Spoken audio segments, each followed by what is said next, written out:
Ooh, that sugar sweet. You got what I need. Sipping on the potion, all that good emotion. Just my kind of heat. Keep it on repeat. Tested by the potion. Loving this devotion. 마이크 테스트. 빌런입니다. 이번에 리뷰할 브랜드는 지널트, 모델은 오션러버 2입니다.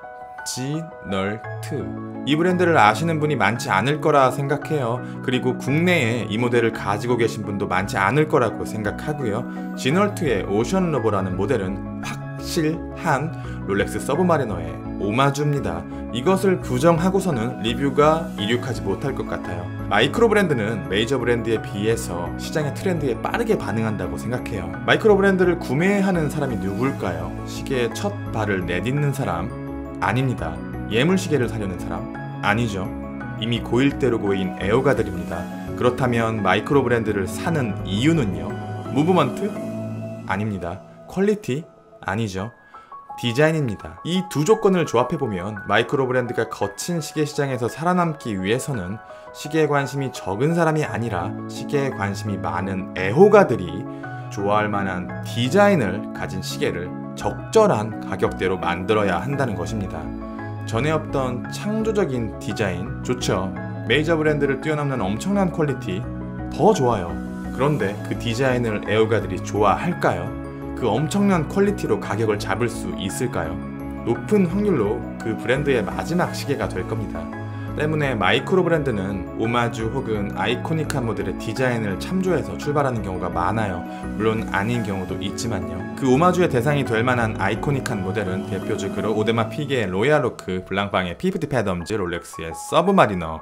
이 중에서도 가장 큰 힘을 가진 아이코닉은 단연코 서브마리너고 수많은 브랜드가 이 디자인의 오마주에 도전해왔습니다.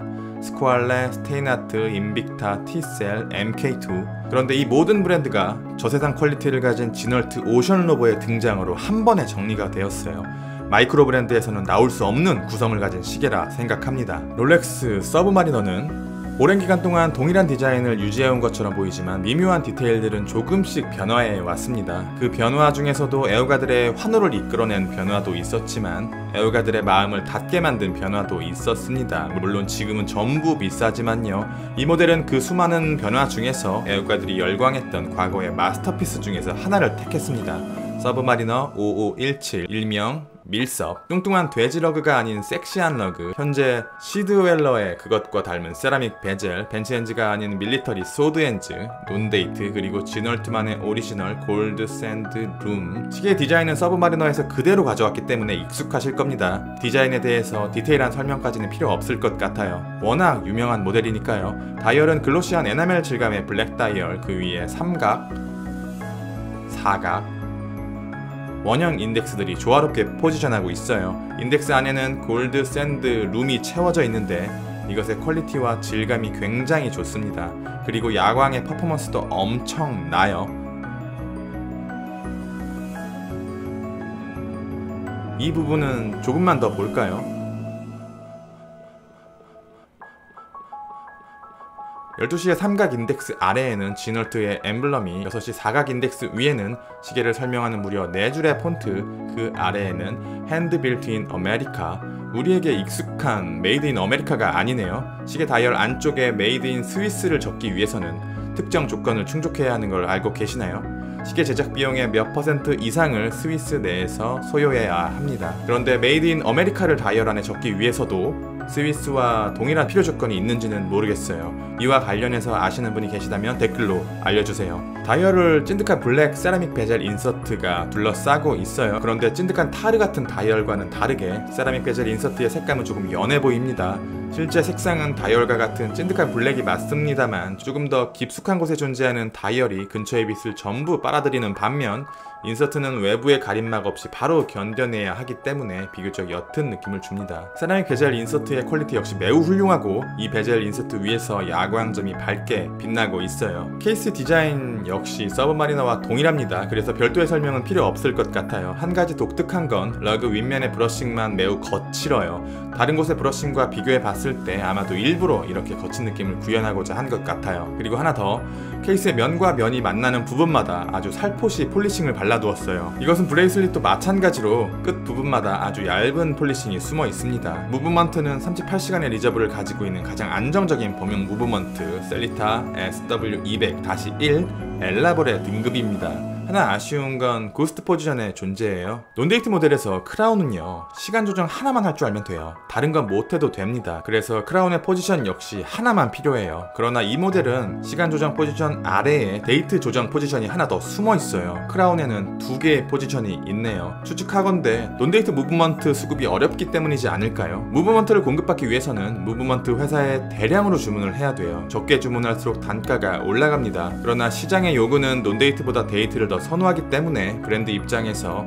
논데이트 무브먼트를 별도로 주문할 여력은 없을 것으로 보입니다. 대부분의 마이크로 브랜드가 이와 같아요. 브레이슬릿의 퀄리티는 마이크로 브랜드에서는 찾아보기 힘든 수준입니다. 태그 호이어 혹은 오메가 정도의 브랜드가 보여주는 퀄리티라고 생각돼요. 위에 발린 브러싱은 롤렉스 서브마리너의 그것과 완전히 동일합니다. 말로 설명드리기 어려울 것 같아서 실제 서브마리너의 브레이슬릿을 가져왔습니다. 롤렉스 서브마리너의 브러싱은 아주 미묘하고 독특해요.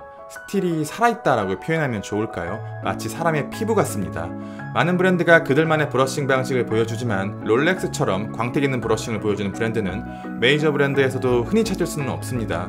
핏기가 없다라고 표현하는 게 가장 정확할 것 같아요. 그런데 지널트는 이 느낌을 완벽하게 구현했어요. 퀄리티로는 흠잡을 수가 없네요. 거기다 브레이슬릿과 케이스 사이의 유격은 거의 없는 수준입니다. 그러나 버클을 오픈하는 부분에 홈이 너무 작기 때문에 버클을 손가락 하나로는 열기가 어려워요. 버클 부분에 무언가 장치가 더 필요합니다. 지널트의 공식 홈페이지에 들어가 봐도 오션로버2의 구매를 열어두지 않았습니다. 그래서 이 모델을 공식적으로 구하기가 어려워요. 지널트에 문의를 해본 결과 공식 이메일로 구입 문의를 주는 사람에게만 판매한다고 하네요. 공식 리테일 가격은 논데이트 1,499달러, 데이트 1,699달러로 쉽게 접근 가능한 가격대는 아닙니다. 거기다 현재 환율은 대기권을 뚫고 우주로 올라가 버렸어요. 그런데 무슨 이유인지는 모르겠지만 비공식적으로 프리오더 방식으로 판매 중이라고 하네요. 리테일가보다 조금 더 저렴하게 판매한다고 합니다. 논데이트가 1,119달러, 한화로 133만원, 데이트는 1279달러, 152만원. 현재 높은 환율이 심히 부담이네요.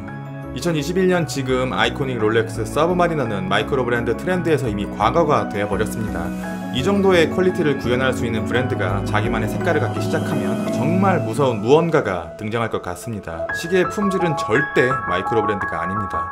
리뷰는 여기까지. 빌런이었습니다. 감사합니다.